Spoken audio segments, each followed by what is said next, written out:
Today you guys are going to learn how to make a self-portrait on a piece of clear paper. This clear paper is called acetate. Acetate is used to make cartoons, so we're going to make a self-portrait that is very cartoon-like. I started by drawing my face on a piece of white printer paper. Whenever I draw a face, I usually start by drawing the nose. The nose reaches up and touches the eyebrows, but you can erase the line that connects the two. You don't have to draw a lot of details for this face. Just draw the things that you think will make this picture look like you. If you make some mistakes, don't worry so much about erasing them completely. If they still show, that's okay. This is not going to be where our original picture is on. Remember, we're doing this on a clear paper.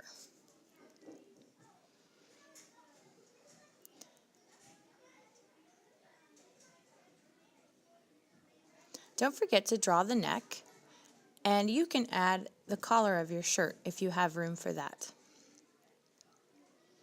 After you draw the picture of yourself in pencil, the next step will be to outline your drawing with marker. This will help your picture show underneath the clear paper that we'll be using. It doesn't matter what color you outline your person with.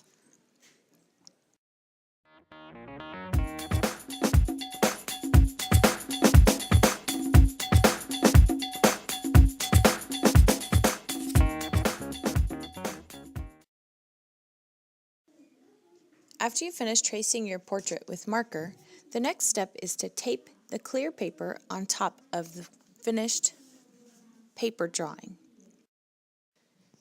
You'll want to be sure that you don't tape on the drawing that's underneath. Make sure that the tape is on the acetate in the corners, but not on top of where you plan to paint. Painting on clear paper is a little bit unusual because you can't paint in layers like you would if you painted on regular paper. For example, you're not going to be able to paint the face and then paint the hair on top of the face because we're going to be flipping this piece of acetate over later. So you're going to want to paint things separately and don't paint anything in layers.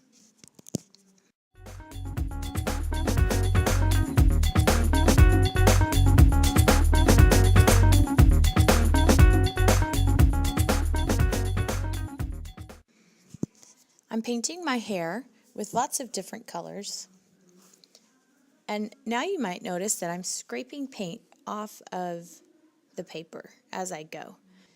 You'll want to leave some gaps in the painting because we'll be taking the acetate and taping it onto a colorful piece of construction paper. So it's nice to have some gaps between the paint on your painting. I use the end of my paintbrush to scrape off some areas. Remember, we can't paint in layers. Usually when I paint an eye, I would probably paint the white part and then paint the colored part and then put a black dot on top. But with this project, we can't paint in layers like that.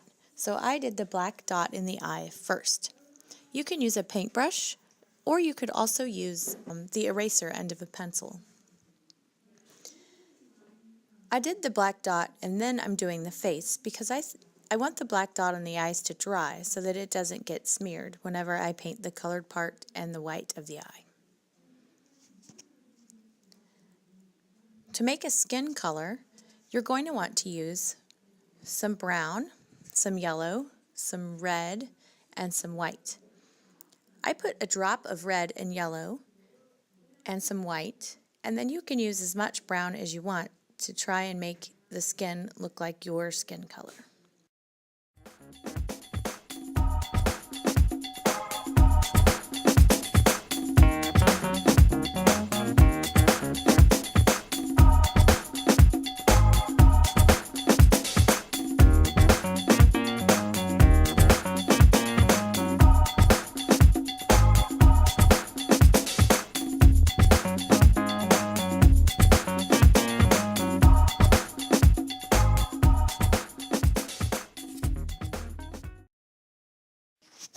Again, remember, we can't paint this in layers.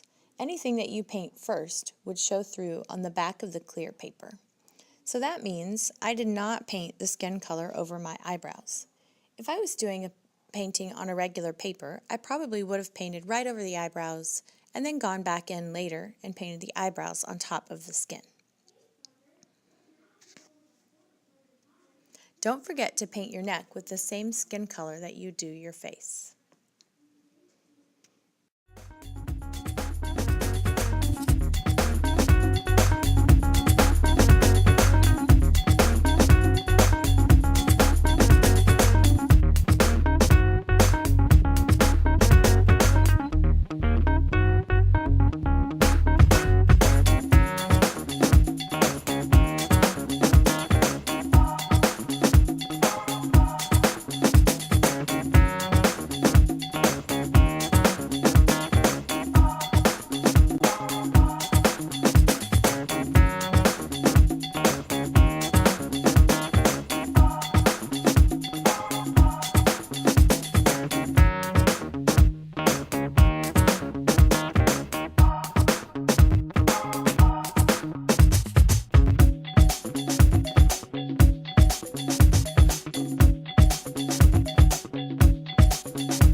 When your acetate painting is completely dry, you will remove it from the white piece of paper, and you'll be taping this onto a piece of construction paper.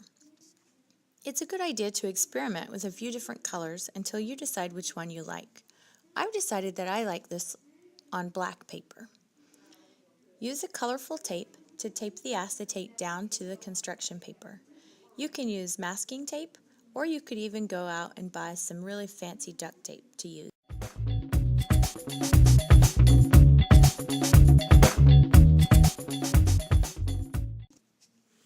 After your painting is taped down to the construction paper, you can take a Sharpie and make things like freckles and eyelashes to complete your picture.